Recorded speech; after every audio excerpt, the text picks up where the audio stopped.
Oke. Oke, bismillahirrahmanirrahim. Selamat sore semuanya. Assalamualaikum warahmatullahi wabarakatuh. Waalaikumsalam. Waalaikumsalam. Waalaikumsalam. Nah, kayak salam kenal. Saya Kang Ade. Saya Kang Ade dari Kopro dan saya itu Kang Ade dari salah satu pengajar dari MATLAB Academy. Oke ya. Nah, di sini teman-teman yang sudah bergabung itu ada Alif Syahzaki, Syifa Nur Azizah, kemudian ada Rashid dan Ahmad Yusuf. Oke ya. Nah, di sore ini nih, saya Kang Ade akan menemani kalian untuk belajar dan diskusi bersama seputar tes potensi skolastik untuk persiapan SNBT nanti tahun 2023. Ya. Nah, adapun subtes yang akan saya sampaikan itu, yang pertama itu mengenai pengetahuan kuantitatif. Nah, yang kedua itu nanti ada mengenai penalaran matematika. Nah, pokoknya dengan Kang Ade itu semuanya tentang matematika. Nah, nanti akan kita kupas secara komprehensif. Jadi berbagai variasi soal yang biasa muncul di SNBT akan kita pelajari dan diskusikan bersama. Oke ya, nah sebagai informasi tadi kata Kang Bambang katanya ada 15 orang, tapi ini ada 4 orang yang hadir. Nah, nggak apa-apa ya. Nah, untuk mengefektifkan waktu yang ada, nah, kita mulai saja pembelajaran di sore ini ya. Nah, di sore ini, nah sambil menunggu yang lain gabung, kita mulai saja. Nah, tapi seperti biasa nih, sebelum pembelajaran ini kita mulai, alangkah baiknya kita berdoa terlebih dahulu. Nah, agar apa yang kita pelajari hari ini itu dapat memberikan manfaat dan berkah, serta agar apa yang saya sampaikan nantinya dapat bermanfaat dan dapat dipahami dengan baik oleh teman-teman semuanya. Oke, berdoa dimulai.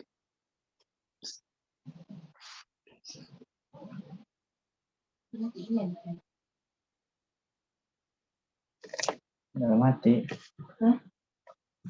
Oke, berdoa selesai. Oke, sebelum saya masuk ke variasi dan contoh soal, ini sebelumnya, apakah suara saya terdengar dengan jelas? Terdengar, Kang. Yang lain gimana? Ini suara saya apakah terdengar dengan jelas? Halo? Jelas, Bang. Jelas. Nah, oke, jelas ya. Nah, di sini sebelumnya ada yang pernah belajar mengenai soal-soal SNMBT nggak? Untuk TPS-nya.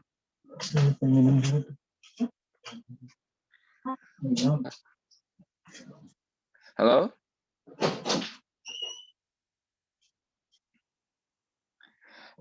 Sebelumnya di sini ada yang sudah pernah latihan atau pernah ketemu dengan soal-soal tes potensi skolastik nggak?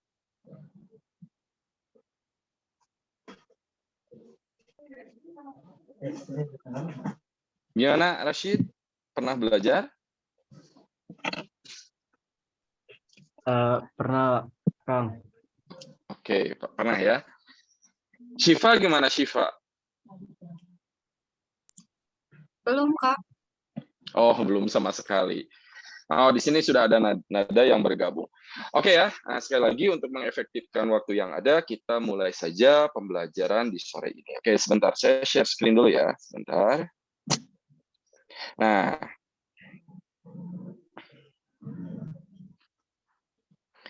Nah, nanti jika ada bagian yang mau ditanyakan atau ada bagian yang kurang dipahami, nanti boleh silakan disampaikan. Oke, nah, nanti jika ada yang mau ditanyakan atau ada bagian yang masih kurang dipahami, nanti silakan disampaikan. Oke, sebentar ya.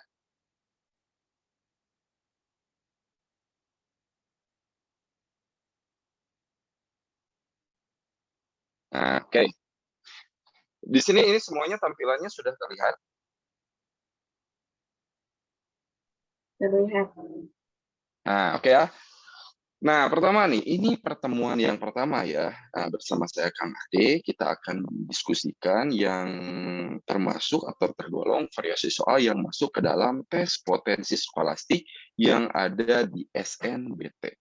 Nah, hal pertama yang akan saya sampaikan untuk subtesnya itu mengenai pengetahuan kuantitatif.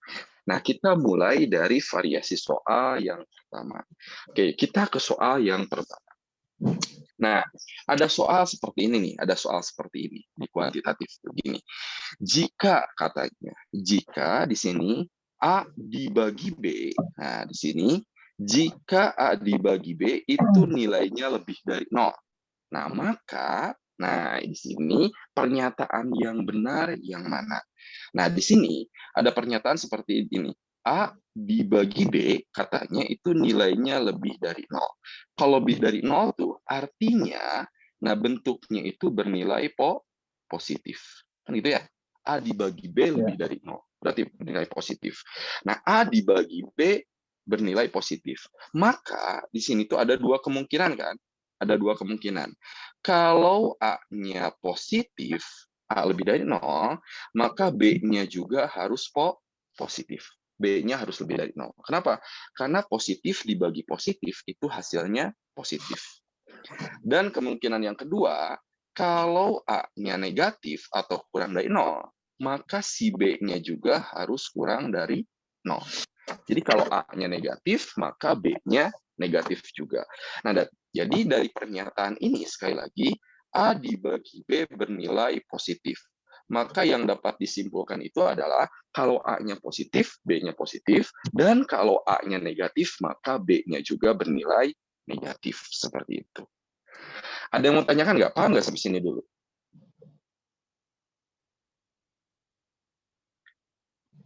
Ada yang mau tanyakan? Nah, kalau tidak ada yang mau tanyakan, maka kesimpulannya yang mana? Kalau yang A, nilai A sama dengan B, ya belum tentu.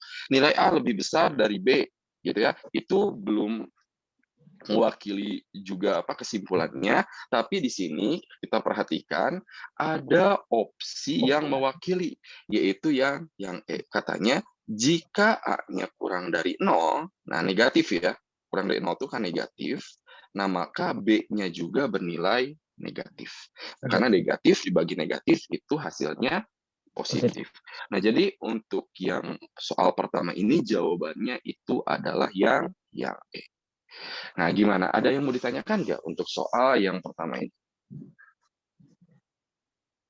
Nggak ada, Kang. Nah, nggak ada ya. Gimana untuk Siva, Rashid, Nada, ada yang mau tanyakan nggak untuk soal nomor pertama ini?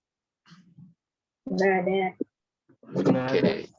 Nggak ada ya. Nah, ini saya kira saya anggap clear. Kita ke variasi soal yang berikutnya. Nah, kita ke variasi soal yang berikutnya. Nah, di sini ada dua buah persamaan. Persamaan yang pertama ini kan, 2AX tambah 2 nilainya 10. Nah, kemudian persamaan yang kedua, 4BX tambah 4 nilainya sama dengan 6. Ini yang ditanyakan nilai dari A per B. A per B. Nah, maka kita harus menentukan dulu nih, variabel A itu sama dengan berapa, variabel B itu sama dengan berapa. Oke, kita mulai dari persamaan yang pertama. Nah, yang ini ya, yang paling kiri itu 2AX, katanya gitu kan, ditambah 2, nah, itu nilainya sama dengan 10. Gitu ya. Nah, kita cari nilai A-nya itu sama dengan berapa ya. Nah, maka langkah yang pertama dari sini, kita nyatakan nih 2AX dulu sebagai, nah ini, plus 2 kita pindahkan ke kanan. Berarti 2X itu 10 dikurangi 2. Berapa nilainya itu? 8. Gitu ya. Nah, selanjutnya, ini kan kita dari sini bisa menentukan nilai AX. Atau langsung bisa menentukan nilai X-nya. Maka nilai X-nya itu adalah ini kan, 8 dibagi ini. Yang kita tentukan itu nilai A-nya, Nah, maka dari sini kita bisa menentukan nilai A-nya kan. A-nya itu adalah 8 dibagi nih, 2X. Gitu kan? Atau setara, ini nilai A-nya itu sama aja dengan ini kan. 8 bagi 2 berapa? 4. Jadi jawabannya adalah 4/8. X. Ini untuk nilai A. Seperti itu. Nah, kemudian kita cari nilai B-nya. Nah, B-nya dari persamaan yang kedua. Nah, persamaan yang kedua. Persamaan kedua itu kan sama ya. 4BX tambah 4 itu nilainya sama dengan 6. Nah, maka dari sini kita memperoleh persamaan ini. 4BX sama dengan plus 4-nya simpan di kanan. Berarti 6 kurang 4 berapa? 2. Nah, yang mau kita tentukan itu adalah nilai B. Nah, maka B itu sama aja dengan 2 dibagi ini kan, 4X. Gitu ya. Nah, atau mau disederhanakan ini 4 dengan 2-nya, ini berarti 2 di bawah. Seperti itu, atas 1.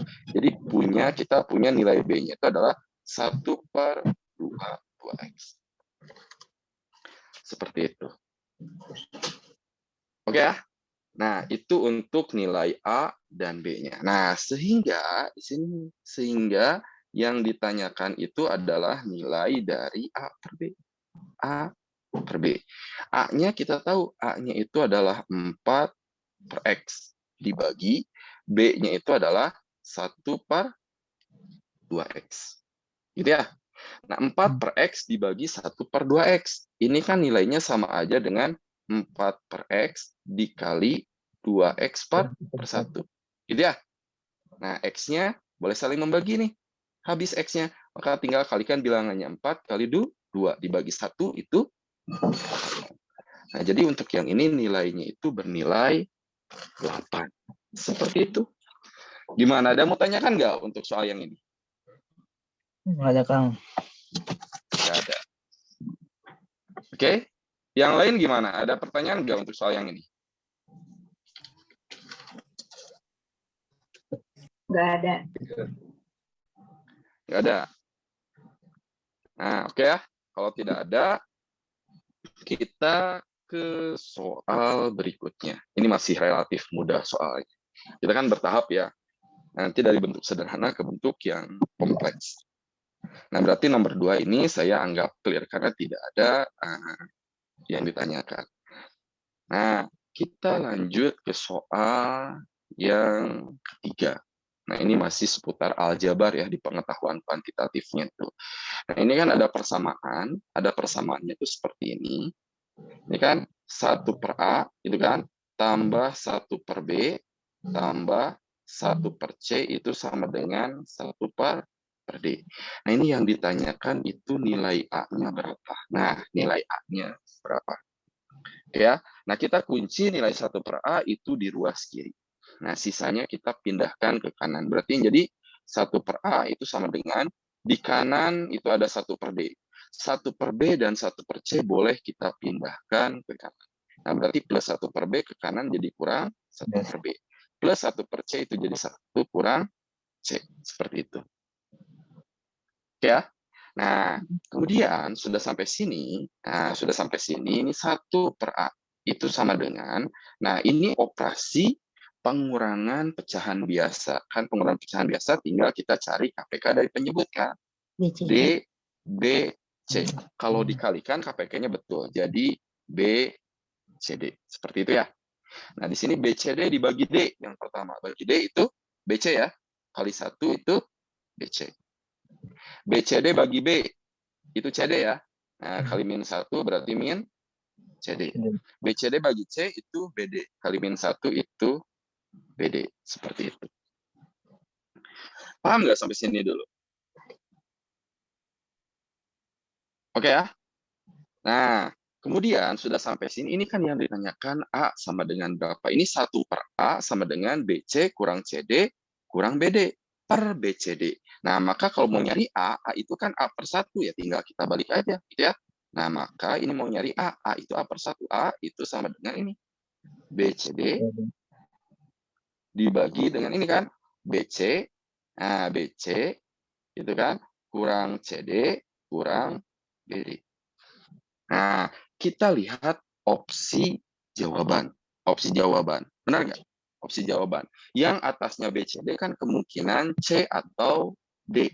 Nah, cuma di opsi C atau D, nah C atau D opsi yang D sudah nggak kemungkinan kan jawabannya C. Nah, jawaban C itu diperoleh dengan ini, memfaktorkan ini, D ini nih. D ini pada suku kedua dan suku ketiga yang berada di penyebut. D-nya ditarik keluar.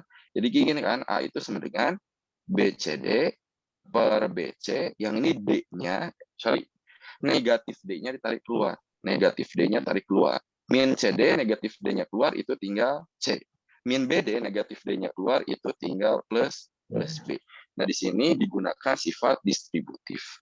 Nah, jadi nilai A-nya itu adalah BCD per BC dikurang D kali C tambah B, atau B tambah C. Ada pertanyaan nggak untuk yang ini? Ini hanya operasi aljabar biasa. Silakan, ada mau tanyakan nggak untuk yang ini? Ya, Kang. Gimana, Alif? Enggak. Cukup? Nggak ada, Kang. Nggak ada. Siva, Nada, Ahmad, Yusuf, gimana? Ada pertanyaan nggak? Enggak. Nggak ada ya? Nah, ini. Nah, seperti ini. Nah, jadi salah satu bagian yang ada di SNBT itu kan ada pengetahuan kuantitatif. Nah, ini nanti ini beberapa, yang tadi nomor 1, nomor 2, nomor 3 itu beberapa variasi soal yang sering atau muncul di tes potensi skolastik. Oke ya. Nah, selanjutnya ini yang sering keluar juga. Kita ke soal yang berikutnya. Nah, di antara grafik berikut, ini soalnya itu, yang tidak menyatakan Y sebagai fungsi dari X. Y, sebagai fungsi dari X. Nah, gini ya. Y sebagai fungsi dari X. Y sebagai fungsi dari X, itu notasi lainnya boleh kita tulis sebagai ini. Y itu sama dengan Fx. Y sebagai fungsi dari X, nah notasi matematika yang sering kita jumpai itu adalah Y sama dengan Fx. Gitu ya. Nah, X di sini kan ini namanya itu domainnya ya. Nah, ini namanya domainnya. Kalau Y ini itu namanya range-nya atau daerah hasilnya. Nah, ingat, yang namanya fungsi itu kita mengatakan gitu ya. Misalkan diketahui dua buah himpunan, yang dinamakan fungsi itu adalah misalkan himpunannya A dan B, yaitu relasi yang memasangkan setiap anggota himpunan yang pertama ke anggota himpunan yang kedua. Jadi harus dipasangkannya itu tepat satu ya. Nah, ini setiap anggota himpunan yang pertama harus dipasangkannya itu tepat satu. Nah, tepat satu. Itu kalau kita mau menelitinya itu secara aljabar. Jadi, dipasangkannya itu harus tepat satu. Nah, tidak boleh lebih. Nah, jadi yang dipasangkannya itu domainnya itu harus punya pasangan tepat satu. Nah, ada X-nya itu. Nah, atau secara geometri itu boleh kita lihat seperti ini nih. Y sebagai fungsi dari X. Nah, gini, setiap anggota X harus punya pasangan tepat satu di Y. Harus punya pasangan tepat satu di Y. Nah, misalkan gini, yang pertama, gitu ya, saya ambil titik di sini. Nah, contoh ya, saya ambil titik di sini. Dia punya pasangan tepat satu dia nggak? Benar, satu di sini. Oke. Tapi ketika saya ngambil titik X-nya tuh di sini, dia punya pasangannya tuh lebih dari satu nih. Bisa di sini, atau di sini. Dia punya pasangan di Y-nya itu sebanyak 3. Oh, berarti yang A itu ini bukan. Dia bukan, nah, ini tuh bukan fungsi Y sama dengan Fx. Kenapa? Karena ada anggota dari X yang punya pasangannya itu tidak tepat satu, tapi lebih dari satu. Atau cara geometri itu, ambil nilai X di sini. Kita tarik ini garis yang vertikal sejajar dengan sumbu Y. Tinggal tarik aja. Nah, seperti itu. Jika dia berpotongan lebih di satu titik, nah artinya dia bukan fungsi Y sama dengan Fx. Gitu ya. Jadi, kalau untuk mengecek ini secara geometri, catatan ya, cara geometri. Nah, kita tinggal gini, tarik. Nah, tarik suatu garis vertikal yang sejajar dengan sumbu Y. Nah, itu sederhananya. Gitu ya. Nah, contoh yang B. Saya mau ngambil titik di sini. Tarik garis vertikal. Oh, berpotongannya tepat di satu titik punya. Ketika ngambil di sini. Iya. Gitu ya. Nah, ketika ngambil di sini, titik di sini. Oh, tepat satu. Nah, kalau yang ini, dia adalah, karena selalu mempunyai pasangan tepat satu, ini adalah fungsi Y sama dengan Fx. Seperti itu. Nah, kemudian opsi yang C, ambil garis vertikal. Nah, oke, punya pasangan tepat di satu titik. Di sini ngambil, punya pasangan tepat di satu. Gitu ya.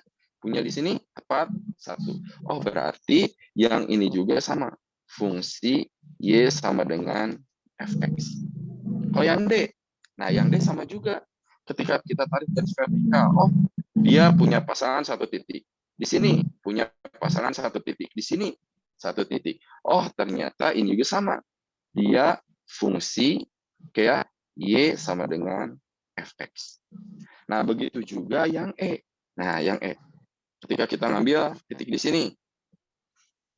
Nah, hubungan ya. Dia punya pasangan tepat satu. Ngambil di sini. Punya pasangan di Y-nya tuh tepat satu. Seperti itu. Nah, ini diminta yang tidak menyatakan Y sebagai fungsi dari X adalah yang A. Seperti itu. Nah, kalau sebaliknya, kalau mau mencari fungsi X, ya, X sebagai fungsi dari Y, X sebagai fungsi dari Y, nanti X sama dengan FY.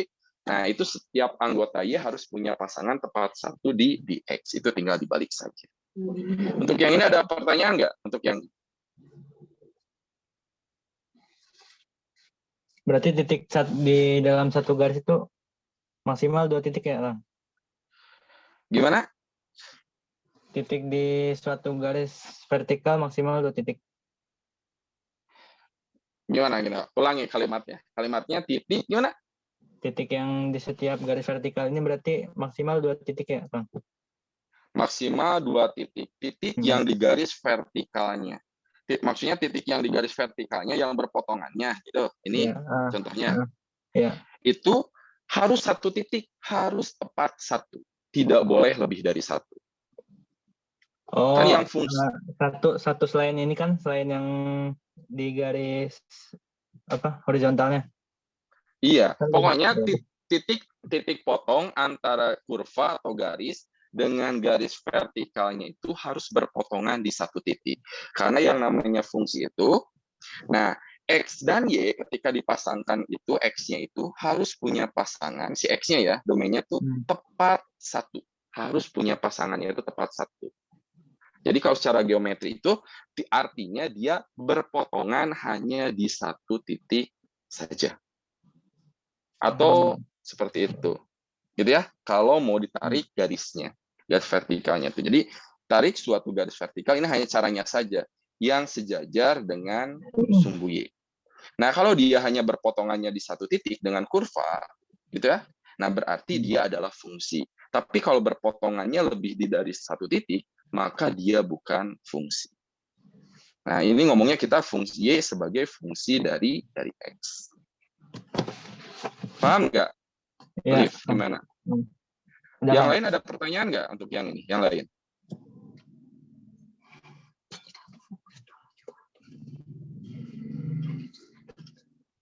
Gimana? Yang lain? Nada, Ahmad, Nisa, ada yang mau tanyakan nggak? Paham, Kang. Nada gimana, Nada? Enggak. Oke, nggak ada pertanyaan. Nisa gimana, Nisa? Udah cukup. Udah cukup ya. Oke.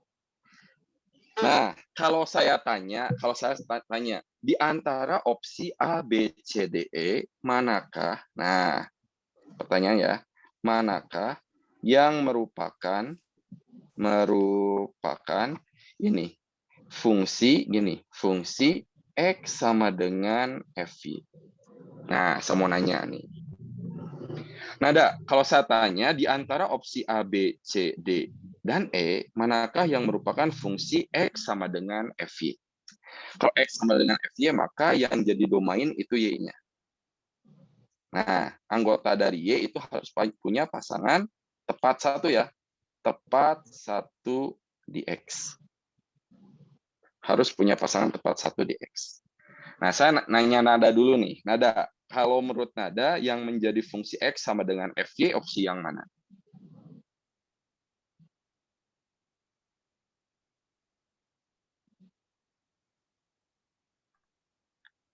Halo Nada, menurut Nada aja.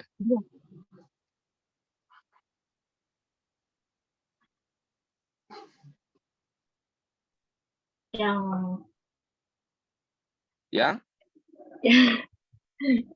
Nggak yang apa-apa, A, jawaban. yang A. Yang A. Oke, betul yang A ya. Yang A itu menyatakan fungsi X sama dengan FY. Kenapa?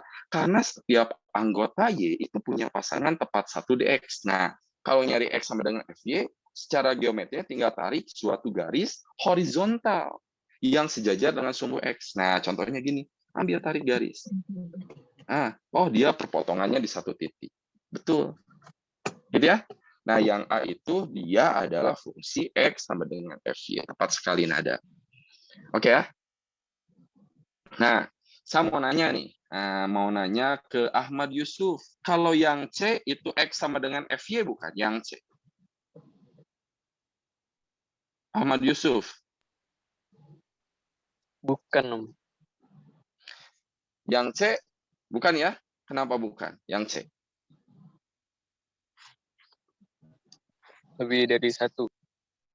Ketika kita tarik garis ini untuk keceknya ya, garis horizontal yang sejajar ini dia berpotongannya lebih dari satu titik. Nah, ada di sini dan di sini. Berarti dia bukan X sama dengan FY. Tepat sekali seperti itu. Oke. Nah, satu pertanyaan lagi ya. Ke ini ya, ke Alif. Ya, Bang. Kalau yang D itu fungsi X sama dengan FY bukan? Yang D, opsi yang D. Apa FX sama dengan? Kalau yang D itu fungsi X sama dengan FY bukan? Yang D. Bukan, soalnya potongannya lebih dari satu. Oke, betul ya. Jadi ketika kita ngecek dengan suatu garis horizontal, gitu ya.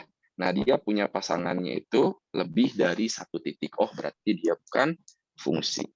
Oke, seperti itu ya. Itu ngeceknya. Tapi paling gampang kalau dari grafik itu kita ceknya aja secara geometri. Jadi kalau Y sama dengan Fx, ceknya itu pakai garis vertikal. Nah, yang sejajar dengan sumbu Y. Kalau X sama dengan Fy, kita ceknya itu pakai garis horizontal. Seperti itu. Oke ya. Nah, saya kira untuk kasus ini tidak ada masalah lagi. Kita ke soal yang berikutnya. Nah, ini sebenarnya materinya itu ada di kelas 11 ya, mengenai program linear atau menentukan daerah penyelesaian atau menentukan daerah arsiran. Nah, cuma ada beberapa metode yang biasa digunakan. Di sini ada yang pakai uji titik atau ada yang pakai konsep sederhana. Nah, ini mengenai daerah arsiran, cuma saya menyampaikan kembali, mungkin ada yang sudah tahu atau ada yang baru tahu. Nah, ini kan yang diarsir, ini namanya itu ada yang nyebutnya tuh daerah penyelesaian, daerah arsiran, atau ada yang himpunan penyelesaian, tapi kalau saya nyebutnya tuh biasanya ini DP ya. Kalau saya biasa nyebutnya tuh DP, daerah penyelesaian, atau daerah arsiran. Nah, konsepnya ini berasal dari asal mulanya itu pertidaksamaan linear atau pertidaksamaan garis lurus. Pertidaksamaan. Gini ya, kan ada persamaan, ada pertidaksamaan. Kalau persamaan itu garisnya, kalau pertidaksamaan itu daerah arsirannya di kiri garis atau di kanan garis. Nah, konsep sederhananya seperti ini secara aljabar itu. Nah, secara umum kan kalau kita ngomong persamaan garis, bentuk umumnya itu kan seperti ini ya, AX. Nah, tambah BY biasanya sama dengan C. Karena ini bentuk pertidaksamaan, ditanya saya pakai lebih dari sama dengan C. Nah, yang satu lagi, nah bentuknya ini, AX tambah BY kurang dari sama dengan C. Nah, seperti itu. Nah, kemudian AX tambah BY, ingat ya, garis lurus itu pangkat tertinggi dari variabelnya itu satu. Pangkat tertinggi dari variabelnya itu satu. Ini ya. Kalau digambar akan berupa garis lurus. Seperti itu. Nah, perhatikan, untuk bentuk pertidaksamaan ini, perhatikan, jika tandanya lebih dari atau lebih dari sama dengan, maka daerah penyelesaian atau daerah arsiran itu akan berada di kanan garis. Nah, di kanan garis. Gitu ya, nanti dengan catatan. Nah, yang satu lagi, nanti saya jelaskan. Kalau tandanya itu kurang dari atau kurang dari sama dengan, maka daerah penyelesaian atau daerah arsiran itu akan berada di kiri garis. Nah, di kiri garis. Nah, nanti sebentar ya. Dengan catatan, ini catatan koefisien X. Nah, koefisien X berarti di sini nilai A-nya nih. Koefisien X-nya itu harus bernilai positif. Nah, kalau koefisien X-nya atau nilai A-nya bernilai positif, maka berlaku ini. Kalau lebih dari ada di kanan, kurang dari ada di kiri. Misalkan, Kang, kalau koefisien X-nya negatif, gimana? Berlaku kebalikannya. Kalau koefisien X-nya negatif, itu berlaku kebalikannya. Lebih dari ada di kiri garis, kurang dari ada di kanan garis. Nah, maksud kanan kiri itu seperti apa? Nah, gini, yang namanya garis lurus, ketika miring cuma ada dua kemungkinan. Bisa miringnya itu seperti ini, atau miringnya seperti ini. Tetap, patongan kanan garis kiri garis itu patokan tangan kita. Kalau garisnya miring yang pertama, ini yang dinamakan kanan garis, ini yang dinamakan kiri garis. Patokan tangan kanan dan tangan kiri kita. Kalau miringnya yang satu lagi, nah ini tetap kanan garis, ini yang namanya kiri garis. Seperti itu. Oke ya? Nah ini secara aljabar. Nah terus kalau secara geometri gini. Pertama, secara geometri itu kalau tandanya ada sama dengannya, maka garisnya itu penuh, tidak putus-putus. Sebaliknya, kalau tandanya tidak ada sama dengannya, maka nanti digambar garisnya itu putus-putus secara geometri. Nah, untuk gambar yang ini kan garisnya putus-putus, pasti tanda pertidaksamaannya itu tidak ada sama dengannya. Tidak boleh ada sama dengannya, karena garisnya putus-putus. Oke, nah ini untuk konsep daerah arsirannya. Nah, untuk konsep menyusun garis lurusnya, kita pakai hukum Hess yang biasa kita gunakan. Gini, nah ingetin kembali ya. Nah, ini misalkan sumbu X, ini sumbu Y. Nah, misalkan ini garisnya itu berpotongan di sumbu Y di titik 0,A. Dan di sumbu Y di 0,A dan di sumbu X itu di B,0. Nah, berdasarkan hukum Hess itu kan seperti ini ya. Nah, jika kita ingin membuat persamaan garisnya, yang ini persamaan garisnya itu tinggal ini. Titik yang ada pada sumbu Y pasangkan dengan X. Jadi AX. Ditambah titik yang ada pada sumbu X pasangkan dengan Y. Tambah BY.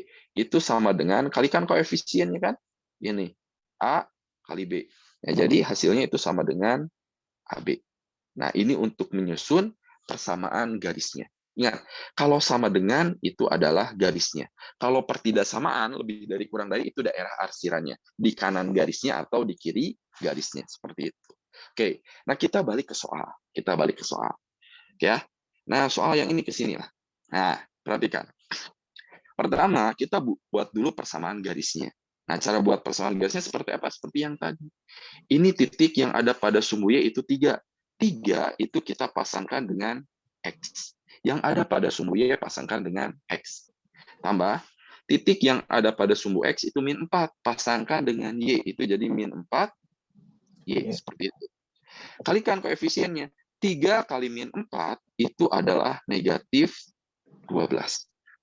Kita tidak pakai sama dengan, karena ini daerah arsiran, pertidaksamaan. Kalau cuma persamaan garisnya pakai sama dengan. Berhubung ini pertidaksamaan, nah kita pakai tanda lebih dari atau kurang dari. Nah, kita pakai aturan yang di atas. Perhatikan, ini daerah penyelesaiannya berada di kiri garis.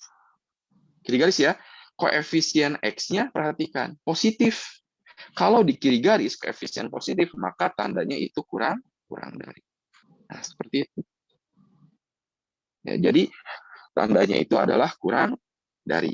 Nah, kalau mau ngikutin pilihan jawaban, opsinya min 12-nya pengen di kiri katanya. Ini sama aja dengan 3X dikurang 4Y ditambah 12 itu lebih kecil dari 0. Seperti itu. Ya, jadi opsinya itu yang A. Gimana, ada pertanyaan nggak untuk kasus yang ini?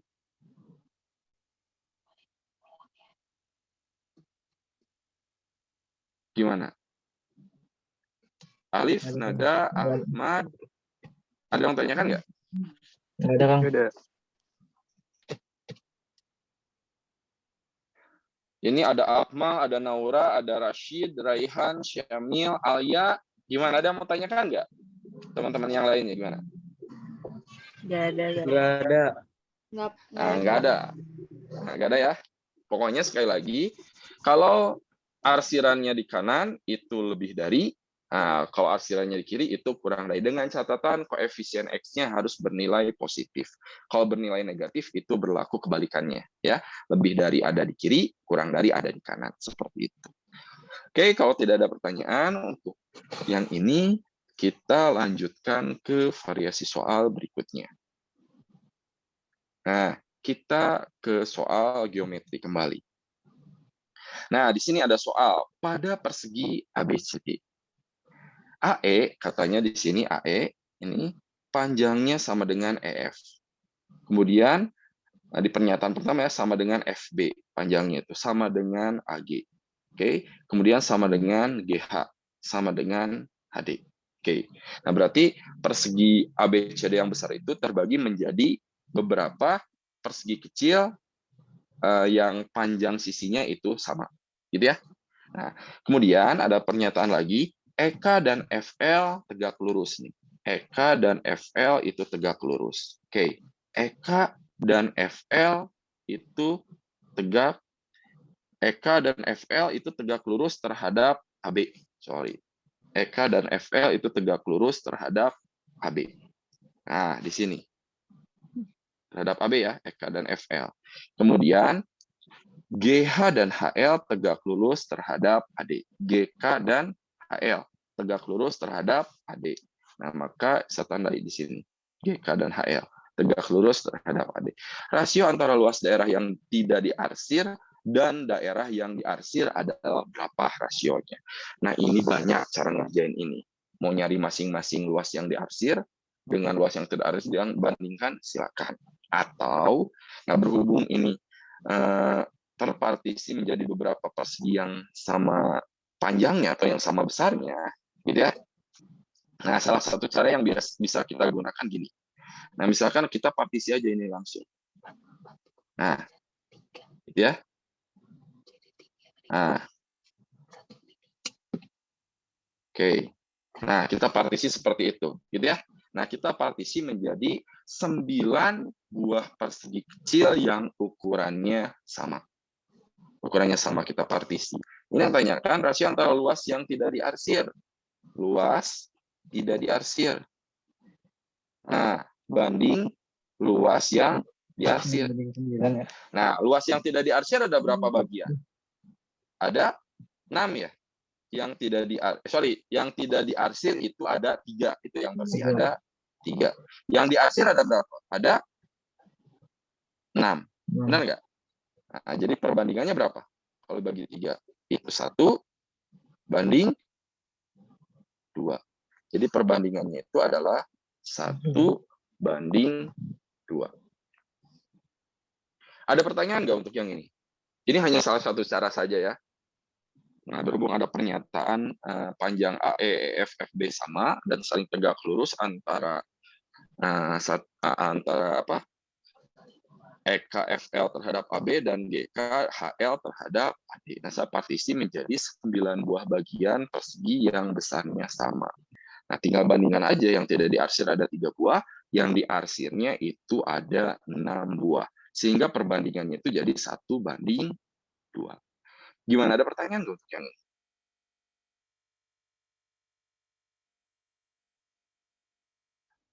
Gimana?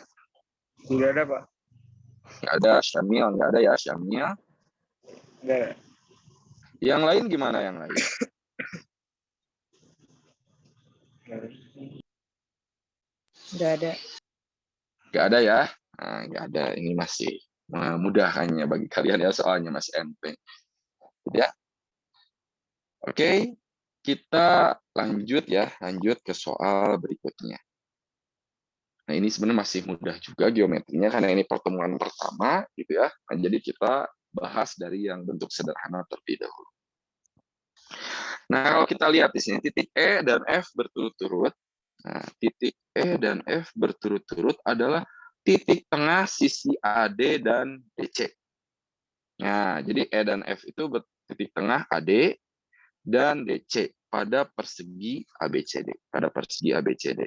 Nah, kalau dia titik tengah berarti AE panjangnya akan sama dengan ED. Kemudian DF juga panjangnya akan sama dengan FC. Jika AB itu panjangnya 6, ingat ini persegi ya, ABCD persegi, maka luas segi 4 EBFD. Luas segi 4 EBFD. Ini banyak caranya juga ya, EBFD. Gitu ya. Nah, di sini salah satu cara yang bisa digunakan nih, luas EBFD. Nah, EBFD itu bisa aja kita mencari ini dulu, luas persegi keseluruhan, nanti dikurangi luas yang ini. Nah, dikurangi ini. Nah, kurangi 2 kali luas segitiga. Kenapa 2 kali? Nah, kita bisa menjamin nggak luas ABE sama aja dengan luas segitiga BCF? Sama ya? Nah, pasti sama. Seperti itu. Kenapa? Karena tinggi AB itu, tinggi segitiga ABE 6, tinggi segitiga BCF juga itu 6. Alasnya ini 3, ini alasnya juga 3, ini 6. Nah, maka luas segitiga ABE dengan BCF itu sama. Jadi saya tulisnya ini 2 kali luas segitiga. Nah, luas persegi keseluruhan ini hanya salah satu cara aja ya. Itu rumusnya itu adalah 6 kuadrat, sisi kali sisi. Luas segitiganya, alasnya boleh 3 misalkan. Tingginya itu 6 dibagi 2. Alas kali tinggi bagi 2. Ada 2 ya. Nah, tinggal kita hitung di sini 36. Ini 2 bagi 21, ini 3 kali 6 itu 18. Jadi tinggal 36 dikurang 18. Berarti berapa? Ada 18. Seperti itu. Ini masih mudah ya. Nah, saya kira di antara teman-teman semuanya mungkin tidak ada masalah untuk soal yang ini. Gimana, ada pertanyaan nggak untuk yang ini? Nggak ada.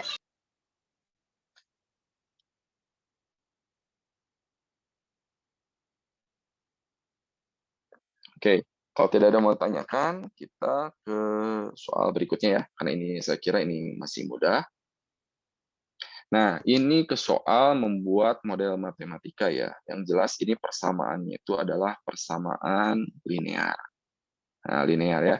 Nanti mungkin ada di beberapa literasi ya. Literasi itu kalau contoh yang untuk SNBT 2023 itu ada narasi atau kalimatnya itu dalam bentuk paragraf yang panjang. Kita disuruh membuat model matematikanya. Sebenarnya kalau kita memahami isi bacaannya itu ini bisa dengan mudah soal-soal seperti itu kita tentukan pemodelan matematikanya.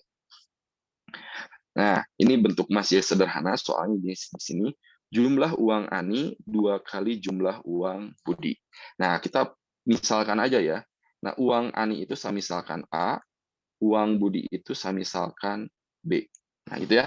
Nah, di sini jumlah uang Ani, nah itu sama dengan 2 kali jumlah uang Budi. 2 kali jumlah uang si Budi. Oke. Nah, kemudian di sini nah, jika Ani dan Budi masing-masing bersedekah Rp3.000. Nah, Ani itu masing-masing bersedekah Rp3.000. Berarti nanti uang si Ani itu berkurang 3.000. Gitu ya. Uang si Budi juga itu berkurang Rp3.000. Maka jumlah uang keduanya sama dengan jumlah uang Cita. Nah, ketika dijumlahkan, ini akan sama dengan jumlah uang Cita. Uang Cita kita misalkan cek. Gitu ya. Nah, ini sama dengan uang si Cita. Seperti itu. Oh, di sini jika jumlah uang Cita adalah C rupiah pakai C kecil. Apa pakai C kecil ya C-nya. Uang Cita itu pakai C kecil. Nah, pakai C kecil. Nah, maka jumlah uang budi adalah berapa? Nah, ini yang ditanyakan uang budi. Nah, maka kita harus mengganti apa? Harus mengganti variabel A-nya. Nah, A-nya harus kita ganti. A-nya kita ganti apa? A-nya kita ganti dengan ini, 2B. Nah, kita ganti ini. A ini kita ganti dengan 2B. Dikurangi 3.000, gitu ya. Ditambah B dikurangi 3.000, itu sama dengan C kecil. Oke, yang kita cari itu adalah uang budi atau B-nya. Maka ini kan 2B ditambah B itu jadi 3B. Min 3.000 dikurang 3.000 itu jadi min 6.000. Gitu ya, sama dengan C kecil. Nah, maka 3B itu sama dengan C kecil ditambah 6.000. Gitu ya. Nah, maka kita mau nyari B-nya. Kita mau nyari B. Untuk mencari B, maka semua suku kita bagi dengan 3. Maka biar diperoleh nilai B saja. 3B bagi 3 itu B. C kecil bagi 3, C per 3 atau sepertiga C. 6.000 bagi 3 itu 2.000. Nah, seperti itu. Nah, jadi B-nya itu sama dengan sepertiga C ditambah 2.000. Ini hanya pemodelan matematika saja. Ada pertanyaan nggak? Silakan untuk soal yang ini.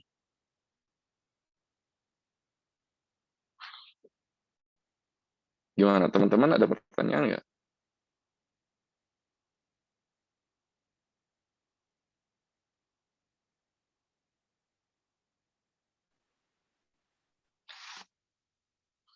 Gimana? Alia, Naura, Syamil, Alif, Ahmad, Nada, Nisa, Akmal, Rashid. Nggak ada, Kang. Belum ada, Pak. Belum ada ya? Belum. Oke. Insya Allah ya, belum ada. Ini pemanasannya ternyata sudah pada bagus nih pemahaman konsep dasarnya ya. Untuk ini itu nanti tinggal kita kembangkan ke soal yang lebih tingkatannya lebih di atasnya. Oke. Nah, nanti jangan heran juga akan ada nemu soal kalau di TPS itu bentuk seperti ini, di mana opsi jawabannya tuh dalam bentuk seperti ini. Nah, biasanya opsi yang A itu 1, 2, 3 benar, yang B itu 1 dan 3 yang benar, kalau yang C 2 dan 4, kalau yang D hanya 4 yang benar, kalau yang E itu semuanya benar. Nah, seperti itu ya. Nah, di sini ada salah satu trik cara mengerjakan ini tuh kita analisis dari beberapa opsi yang ada, poin 1, 2, 3, 4. Nah, maksudnya kita mulai dari opsi 1. Kalau opsi 1 benar, maka jawaban C dan D gak mungkin, coret. Tapi kalau satu salah, maka jawaban A, B, dan E itu gak mungkin. Jadi kemungkinan C dan D, gitu ya. Nah, nanti kita gunakan teknik seperti itu. Nah, ini soalnya seperti ini. Bilangan prima, katanya gini, bilangan prima P dan Q berbeda, lebih kecil daripada 12. Nah, jadi ada dua buah bilangan prima, P dan Q. Berbeda, dan nilainya itu lebih kecil dari 12. Oke, P dan Q itu adalah dua buah bilangan prima yang berbeda. Berbeda, dan lebih kecil 12. Nah, kemudian, jika selisih antara P dan Q tidak habis dibagi 4. Selisih antara P dan Q. Ya. Nah, selisih antara P dan Q itu saya pakai harga mutlak, karena selisih itu selalu positif. Selisih antara P dengan Q, bisa P dengan Q atau Q kurang P, tergantung bilangan yang mana yang lebih besar. Itu tidak habis dibagi 4. Nah, katanya gini. Tidak habis dibagi 4. Nah, kalau selisih dari P dan Q itu tidak habis dibagi 4, maka ini itu dia merupakan selisih dari P dan Q itu bukan kelipatan 4. Nah, dia bukan kelipatan 4. Kenapa? Karena dia tidak habis dibagi 4. Berarti selisih antara dan P Q itu bukan kelipatan 4, bukan 4, bukan 8, bukan 12, dan seterusnya. Jadi ya. Nah, maka nilai P tambah Q yang mungkin. Ini yang tanyakan. Maka nilai dari P tambah Q yang mungkin. Nah, kita bergerak dari opsi yang pertama. 1. Mungkin nggak P P tambah Q itu nilainya 7. Di mana P dan Q itu adalah dua buah bilangan prima berbeda yang kurang dari 12. Mungkin nggak? Mungkin ya. 7 itu bisa aja. Penjumlahan dari dua buah bilangan berbeda bisa 2 tambah 5. Atau 5 tambah 2. Nah, P-nya 2, Q-nya 5. Dua-duanya bilangan prima berbeda dan lebih kecil dari 12. Dijumlahkan hasilnya 7. Gitu ya. Nah, tapi kita ambil selisihnya nih. Selisih antara P dan Q. 5 dengan 2. Nah, itu adalah 3 selisihnya. Benar nggak? 3 itu bukan kelipatan 4. Betul. Jadi, opsi yang satu memungkinkan. Jadi, yang C dan D itu nggak mungkin. Gitu ya. Nah, terus langkah berikutnya, jika tersisa A, B, dan E, kita cek poin yang kedua. Nah, hasil penjumlahan dari P tambah Q yang mungkin, opsi yang kedua katanya adalah 8. Ingat, P dan Q-nya itu adalah dua buah bilangan prima berbeda yang lebih kecil dari 12. Yang dijumlahkan hasilnya 8, alif berapa sama berapa? Mungkin nggak? Alif.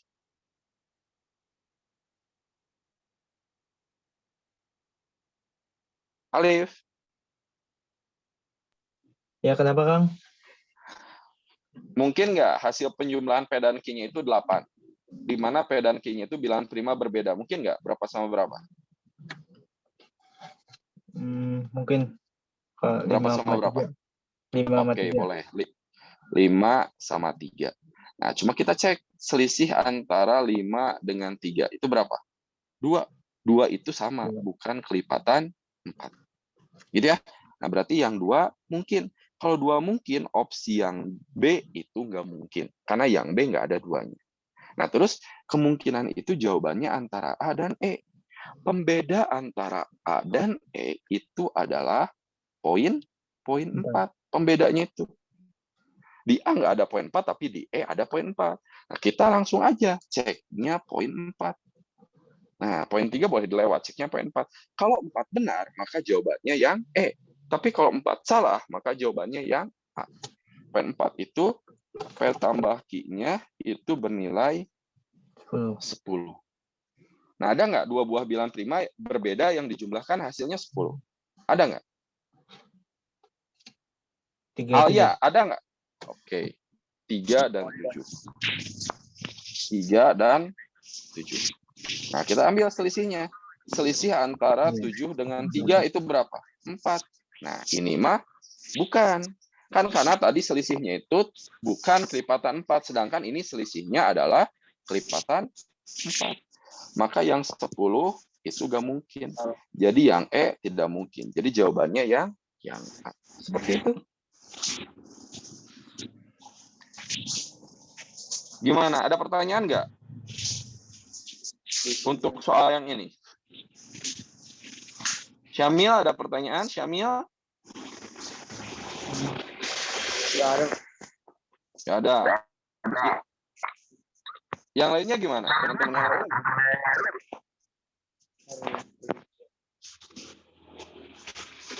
Ada pertanyaan nggak? Cukup? Nggak ada, Kang. Oke ya. Kalau tidak ada pertanyaan, untuk soal yang ini kita lanjut ke soal yang berikutnya.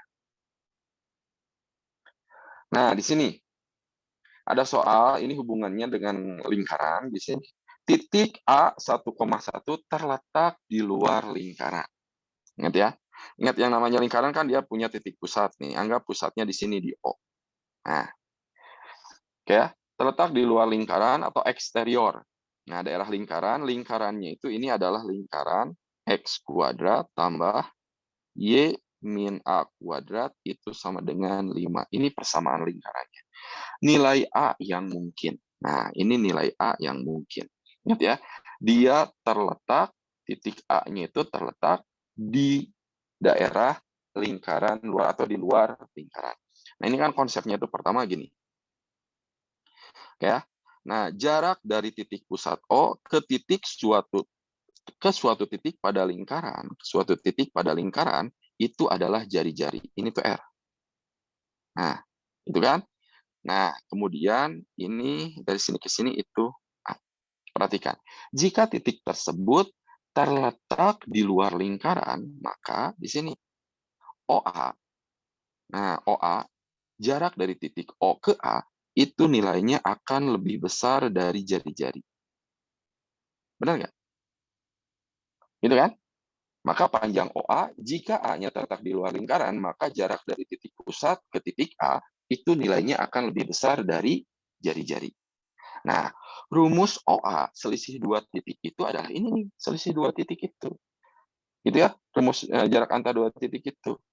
Nah, akar dari selisih nilai X yang dikuadratkan tambah selisih nilai Y-nya dikuadratkan, di mana itu adalah merupakan rumus dari persamaan lingkaran. Atau sederhananya seperti ini. Gini ya, kalau misalkan titik A nih, titik A itu kita substitusikan, substitusi ke persamaan lingkarannya. Gitu ya, akan menghasilkan jika X kuadrat tambah Y min A kuadratnya itu nilainya lebih besar dari 5, maka nanti terletak di luar lingkaran.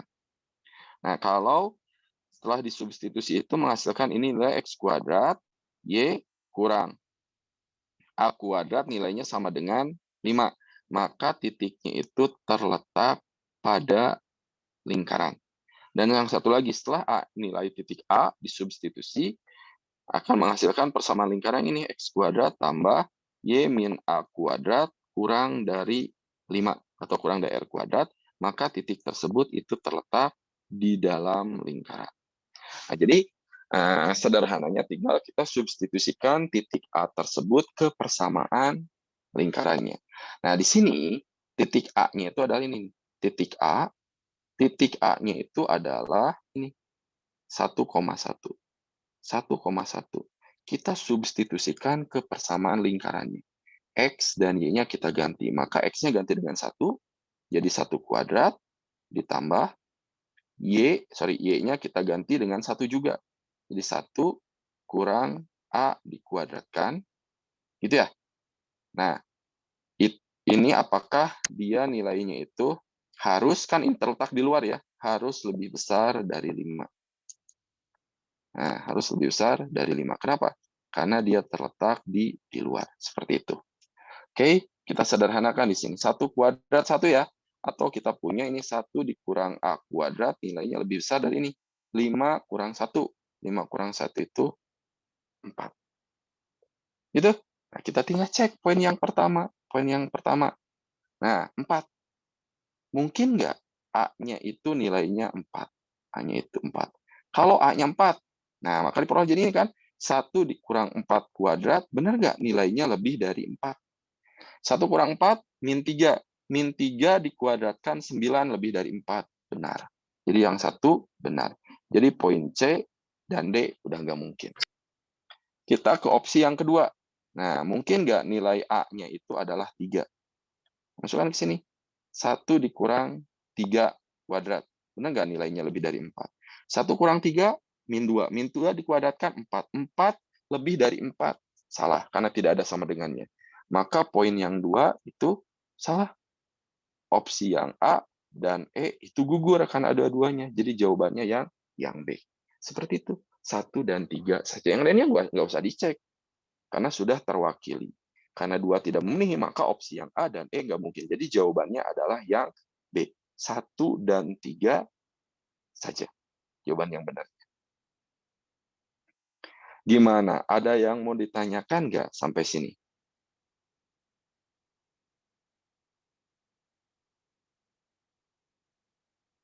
Gimana? Di sini ada Nada, ada Ahmad Yusuf, ada Nisa, ada Akmal, ada Naura, ada Rashid, Raihan, Alia. Gimana? Ada yang mau tanyakan nggak? Ada Keish, Nabila. Gimana? Teman-teman ada yang mau tanyakan nggak? Nggak ada, Bang. Nggak ada ya? Gimana yang lainnya? Nggak ada. Nggak ada. Ada. Nah, pokoknya tinggal substitusi aja, tinggal substitusikan saja. Sekali lagi ya, kalau lebih dari R kuadrat, lebih dari jari-jari dikuadratkan di luar, kalau sama dengan R kuadrat pada lingkaran, kalau lebih kecil dari R kuadrat itu terletak di dalam lingkaran. Seperti itu. Itu ya, ini opsi yang 1, 2, 3. Nah, oke, kita ke soal yang berikutnya. Soal yang berikutnya. Nah, ini membandingkan dua buah variabel. Nah, variabel yang ada di sini variabel P dan Q. Cuma kita membandingkan, apakah P itu nilainya lebih dari Q, apakah Q itu nilainya lebih dari P, apakah P sama dengan Q, atau informasi yang diberikan tidak cukup untuk memutuskan salah satu dari tiga pilihan sebelumnya. Gitu ya. Nah, di sini di soal biasanya salah satu variabel sudah diketahui nilainya. Contohnya ini. Q itu nilainya 14. Sudah diketahui. Q itu nilainya 14. Berarti kita tinggal mencari nilai dari variabel P. P itu nilainya adalah 2A. Maka kita cari nilai A-nya itu berapa. Gitu ya. Seperti itu. Nah, di sini. Oke. Satu kaleng cat hijau ya, satu cat hijau, oke, itu dihasilkan dari ini 2 liter cat biru, saya tandai dulu. Satu kaleng cat hijau dihasilkan dari 2 liter cat biru dan 3 liter cat kuning. Nah, kemudian telah dicampurkan 5 liter cat biru dan A liter cat kuning untuk membuat cat hijau tersebut. Manakah hubungan yang benar antara kuantitas P dan Q? Nah, berikut berdasarkan informasi yang diberikan. Nah, ini untuk membuat cat hijau ya. Nah, ini untuk membuat satu kaleng cat hijau. Nah, gini, untuk membuat satu kaleng cat hijau, ini cat biru di sini, sorry, pakai biru ya. Nah, di sini cat biru dan ada cat kuning. Cat kuning. Nah, cat biru dan cat kuning. Jadi, untuk membuat satu kaleng cat hijau dihasilkan dari 2 liter cat biru dan 3 liter cat kuning. Seperti itu. Oke. Nah, kemudian telah dicampurkan 5 liter cat biru nih. 5 liter cat biru dan A liter cat kuning untuk membuat cat hijau tersebut. Nah, kita berarti tujuan kita kan tadi nyari apa? Nyari nilai A. Nah, ini tujuannya itu untuk membuat cat hijau. Seperti itu. Jadi kalau cat birunya 2, cat kuningnya 3. Nah, sekarang kalau cat birunya 5, maka cat kuningnya itu berapa? Seperti itu. Nah, berarti ini perbandingannya perbandingan apa ini? Perbandingan senilai atau perbandingan berbalik nilai kira-kira? Ada yang bisa jawab nggak?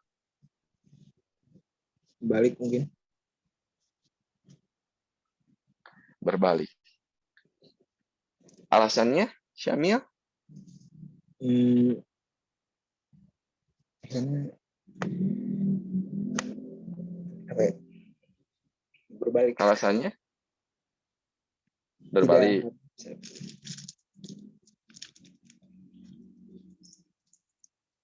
Kalau yang lain gimana yang lain?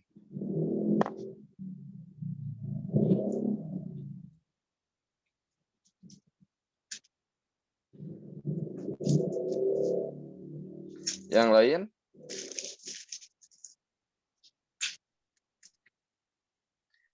Ada yang bisa jawab nggak? Apakah ini senilai atau berbalik nilai?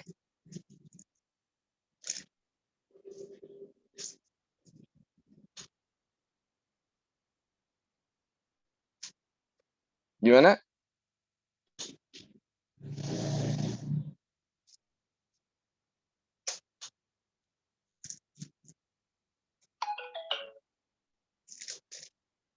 Gimana? Yang lainnya? Untuk membuat satu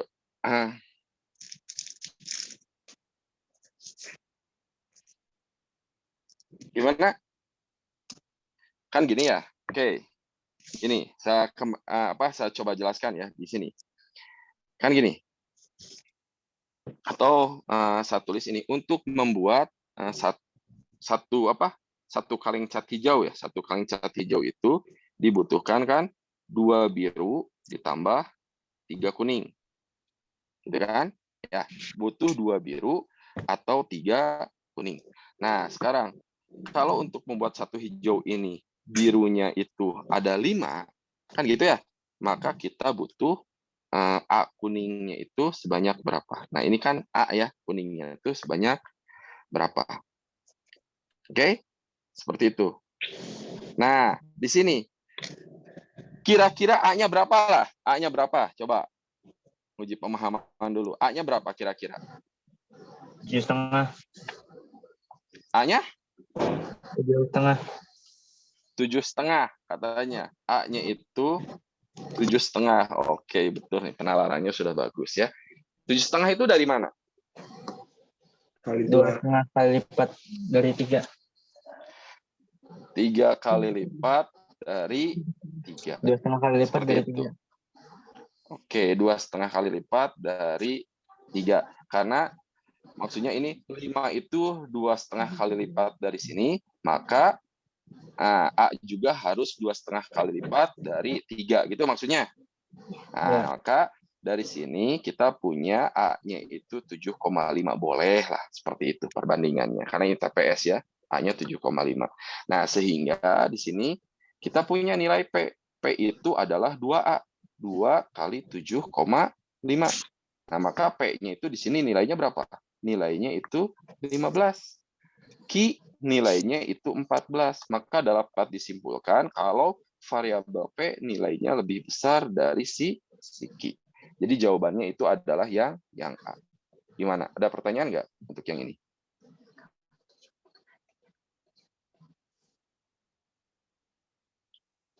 Yang lainnya gimana? Ada pertanyaan nggak untuk yang ini? Ini membandingkan dua buah variabel. Biasanya variabel yang salah satunya ini sudah diketahui Q-nya nilainya 14. Maka kita tinggal mencari variabel P-nya.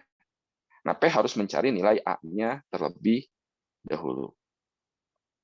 Nah, ini komposisi perbandingan ya. Jadi kalau 2 biru itu ditambahkan dengan 3 kuning.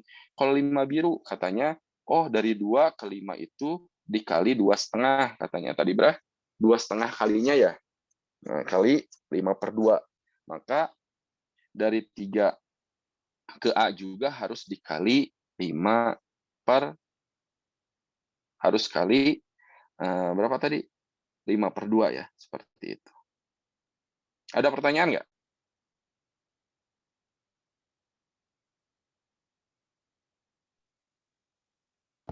Nggak ada, Kang.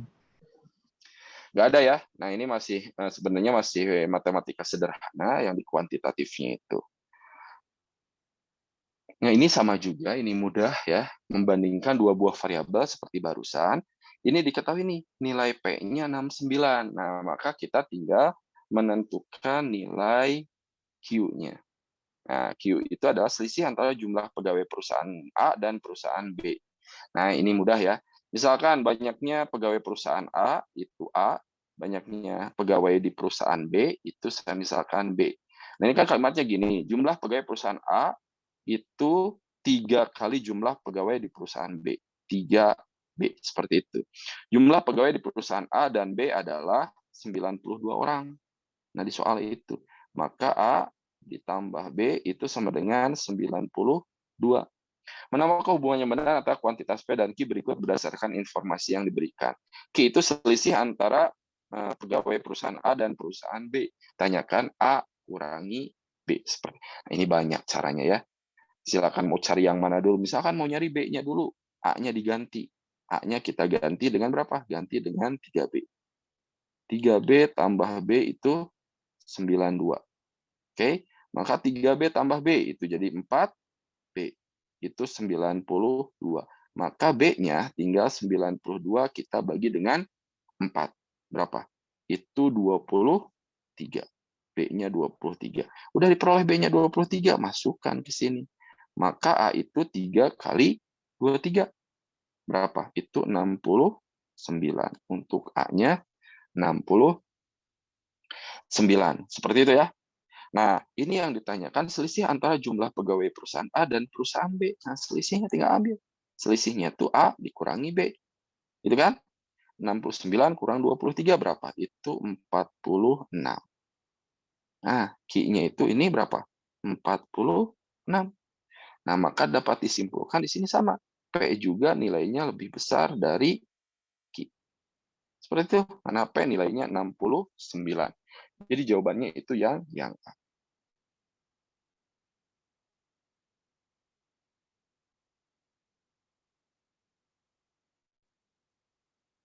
Gimana, ada pertanyaan nggak untuk yang ini?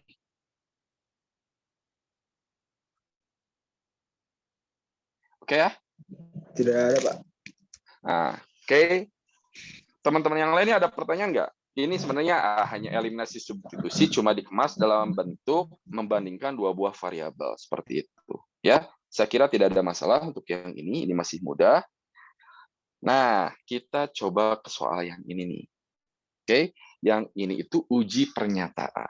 Uji pernyataan. Di sini ada proses penalarannya ya. Nah, ini uji pernyataan. Jadi apakah nanti kalian di soal itu dikasihkan dua buah pernyataan, apakah pernyataan satu itu cukup untuk menjawab pertanyaan? Apakah pernyataan dua saja cukup untuk menjawab pertanyaan? Apakah perlu kombinasi dari pernyataan satu dan dua untuk menjawab pertanyaan? Atau apakah setelah dikombinasi pun tidak mampu menjawab pertanyaan yang diberikan? Jadi tujuan kita itu harus pernyataan tersebut itu kita selidiki, kita analisis sehingga dia mampu menjawab pertanyaan secara tegas dan pasti. Itu ya, secara tegas dan pasti. Apakah dia mampu menjawab pertanyaan atau enggak? Seperti itu. Nah, kita ke soal ini. Gini, segi 5 ABC terbentuk dari dua segitiga siku-siku ABC. Nah, dua segitiga siku-siku ya. Nah, di sini ini terbentuk dari dua segitiga siku-siku ABC dan ABE. Nah, ABC itu kelihatan siku-sikunya itu di C, ABE. Nah, di sini siku-sikunya itu di E. Nih, ketinggalan. Karena dua-duanya segitiga siku-siku. Dengan AB itu 18. AB-nya itu 18, diketahui 18. Sisi AC dan BE berpotongan di titik D. Oke, di titik D. Seperti itu. Jika luas segitiga ADE. Nah, luas segitiga ADE itu ini 21. Luasnya itu 21. Berapakah jarak D dari AB? D dari AB. Nah, yang tanyakan ini, jarak D dari AB. Nah, gitu ya. Yes. Jarak itu harus tegak lurus. Misalkan jarak D dari AB misalkan itu adalah DX. Nah, maka ini yang kita cari itu adalah DX. Nah, gitu ya. Nah, jika luasnya itu. Nah, kita uji pernyataan yang pertama. Apakah pernyataan pertama mampu menjawab panjang DX atau enggak? Nah, gimana nih? Kalau di soal itu diketahui panjang AC-nya itu 10. Panjang AC-nya itu 10. Apakah kita bisa mengetahui enggak? Gitu ya. Nah, panjang DX-nya itu berapa? Panjang DX-nya itu berapa? Kalau misalkan diketahui AC-nya itu, nah AC ini ya, AC itu 10. Perhatikan, apakah kita bisa mengetahui enggak panjang DX-nya itu berapa? Seperti itu. Oke? Nah, di sini. Untuk menjawab DX berarti langkah yang pertama itu yang bisa kita perhatikan pada gambar, kita partisi. Nah, bangun segi 5 ABCDE itu menjadi tiga buah segitiga. Pertama, segitiga ADE, jelas segitiga ADE karena luasnya sudah diketahui. Kemudian segitiga ABD yang tengah-tengah, segitiga ABD. Kenapa ABD? Karena ABD bisa dicari luasnya, kalau alasnya 18 itu tingginya DX. Dan yang ketiga itu segitiga BCD. Ya, segitiga BCD seperti itu. Nah, sekarang kita perhatikan. Kalau AC-nya 10, nah AC-nya 10 yang bisa diketahui itu adalah panjang BC. Itu pakai Pitagoras. Tapi kira-kira bisa menentukan panjang DX nggak kira-kira? Karena untuk menjawab DX itu kita bisa menentukan panjang DX itu jika kita mempartisinya itu sekali lagi ya, segitiganya menjadi 3 bagian. Jadi nanti luas totalnya itu bisa dicari dengan ini. ADE gitu ya, tambah ABD, tambah BCD. Seperti itu. Ya. Nah, kira-kira kalau AC ini mampu menjawab pertanyaan atau enggak? Coba ada yang bisa jawab nggak?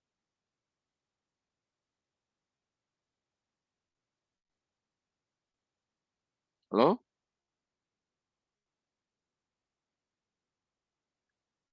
kira-kira untuk Aceh itu mampu menjawab pertanyaan atau enggak? Sebelum saya lanjutkan uji pernyataan ini.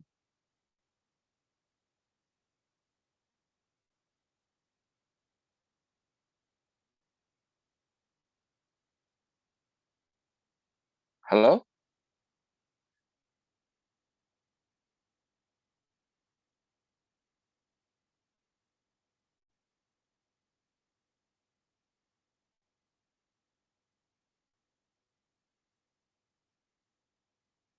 Ada yang bisa coba?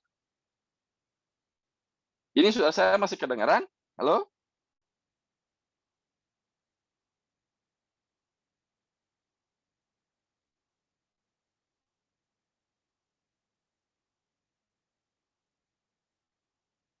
Halo? Kedengeran Bang, kedengeran. Case nih yang barusan jawab, Hayes. Menurut Case nih, kalau AC-nya 10, kira-kira DX bisa ketahuan nggak nilainya?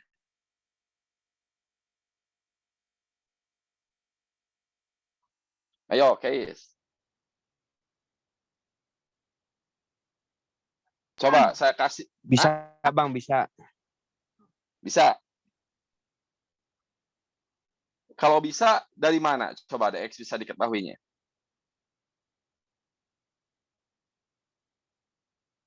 Kalau bisa, Case. Saya kasih waktu 1 menit lah bagi semuanya ya. Nah, ini kan baru pertama ya. Saya mau nguji dulu penalaran teman-teman semuanya. Nah, coba apakah kalau hanya diketahui panjang AC-nya, AC-nya 10, apakah ini panjang DX-nya bisa ketahuan atau enggak? Silakan ya. Saya kasih waktu 1 menit untuk mencoba semuanya. Silakan. 1 menit dari sekarang, coba 1 menit ya. Coba dulu. Nanti kan ke depannya akan banyak soal seperti ini. Nah, coba dulu.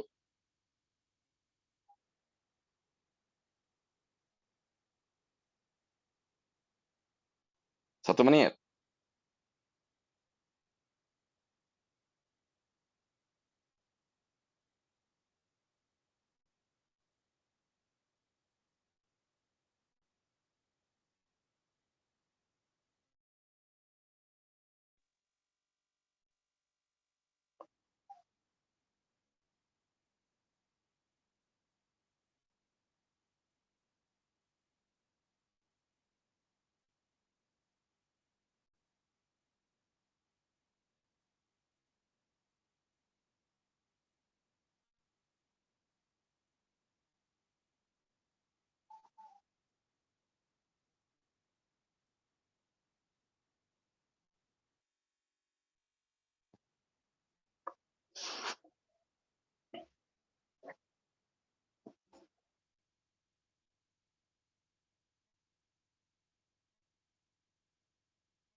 Kalau yang sudah tahu boleh silakan ya.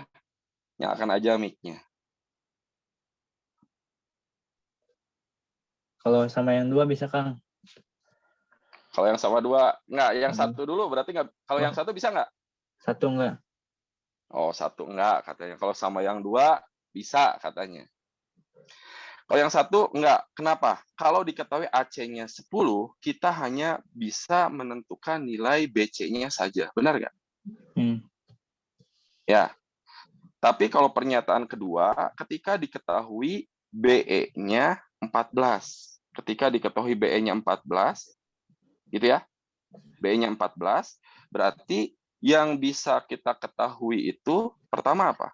Kalau BE-nya 14. Nah, gini. Oke, kalau yang pernyataan pertama katanya AC10 kita hanya bisa mengetahui nilai yang ini, BC. Gitu ya. Nah, sehingga panjang DX itu bisa kita peroleh, gitu ya. Kita bisa peroleh itu jika gitu ya, jika kita mengetahui luas segitiga apa? Luas segitiga ABC. Benar nggak? ABC. Nah, dan luas segitiga BCD atau gini, biar lebih jelasnya. Perhatikan segitiga gini, segitiga ABC. ABC. Nah, ini untuk pernyataan yang pertama ya, kenapa nggak bisa. Perhatikan segitiga ABC. luas segitiga ABC itu adalah hasil dari jumlah luas segitiga ABD tambah luas segitiga BCD. Nah, gitu ya. Nah, di sini perhatikan, luas segitiga ABC bisa dicari luasnya dengan mencari ini alasnya BC, tingginya AC bagi 2. Nah, luas segitiga ABD bisa dicari dengan ini alasnya 18, tingginya yang ABD ya, tingginya DX. Kan kalau yang ini BC kali AC bagi 2. Kalau yang ABD, AB kali DX itu dibagi 2. Kalau yang BCD, nah BCD. Nah, ini belum diketahui nilainya. Ini bisa diketahui. AB diketahui, tinggalnya DX. Cuma luas segitiga BCD-nya tidak bisa diketahui. Sehingga pernyataan 1 itu dinilai belum cukup menjawab apa yang ditanyakan. Jadi pernyataan 1 itu dinilai tidak cukup. Jadi opsi yang A itu tidak ini, A dan D itu tidak mungkin. Nah, tadi ada yang jawab katanya kalau pernyataan 2 bisa. Kalau diketahui BE-nya itu 14. Nah, kalau diketahui BE-nya 14, kita boleh perhatikan segitiga ABE. Nah, di sini bagus ya tadi ya. Katanya yang 2 bisa. Perhatikan segitiga ABE. Nah, pada segitiga ABE, gitu ya, untuk mencari luas segitiga ABE, nah, kita bisa partisi lagi menjadi 2 bagian. Pertama, luas segitiga ADE, nah, ditambah luas segitiga ABD. ABD, gitu ya. Luas segitiga ABE bisa diketahui nggak nilainya? Bisa, karena luas segitiga ABE itu AE dikali BE. Nah, kali BE dibagi 2. Luas segitiga ADE ada 21. Luas segitiga ABD yang tadi AB-nya 18, tingginya DX dibagi 2. Nah, gitu kan? AE ada, BE ada. Nah, otomatis semuanya hasilnya bilangan, maka DX pasti bisa diketahui nilainya. Sehingga dengan pernyataan 2 saja, itu dia akan mampu menjawab apa yang ditanyakan.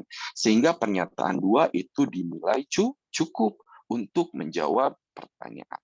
Jadi opsi yang tepatnya itu adalah yang B. Pernyataan 2 saja cukup untuk menjawab pertanyaan. Tetapi pernyataan 1 saja itu dinilai tidak cukup. Jadi opsinya yang B. Nah, jadi TPS itu ada soal-soal tipikalnya tuh yang seperti ini. Gimana, ada pertanyaan nggak? Jadi, mampu tidaknya suatu pernyataan menjawab pertanyaan yang diberikan. Oke ya? Nah, tadi yang ada yang sudah bisa menjawab, katanya yang 1 nggak bisa, yang 2 bisa. Oke, seperti itu. Oke, sampai sejauh ini apakah ada yang mau tanyakan nggak? Silakan.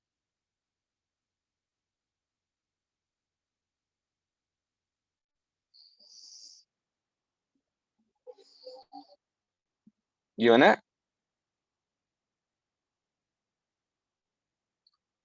Gimana nih, Naura, Syamil, Keis, Alif Syahzaki, Nada, Nisha, Rashid, Ahmad Yusuf, ada pertanyaan nggak? Ada, Kang. Iya, boleh Alif? Nggak ada. Ada pertanyaan? Oh, nggak ada. Oke ya. Nah, ini kan baru pertemuan pertama. Ini hanya baru memperkenalkan beberapa variasi soal skolastik. Nah, yang biasa keluar di pengetahuan kuantitatif. Nah, jadi ini ada uji pernyataan, mampu tidaknya suatu pernyataan menjawab pertanyaan yang diberikan. Tadi ada ini variasi yang membandingkan 2 buah variabel P dan Q, gitu ya, di mana salah satu variabelnya itu sudah diketahui nilainya. Tinggal kita mencari nilai variabel yang lain. Nah, sebenarnya masih banyak soal variasi pengetahuan kuantitatif yang lainnya tuh. Nah, tapi mungkin nanti kita akan bahas di pertemuan selanjutnya. Jadi akan kita bahas di pertemuan selanjutnya. Oke ya, gimana? Sampai sejauh ini ada yang mau tanyakan nggak?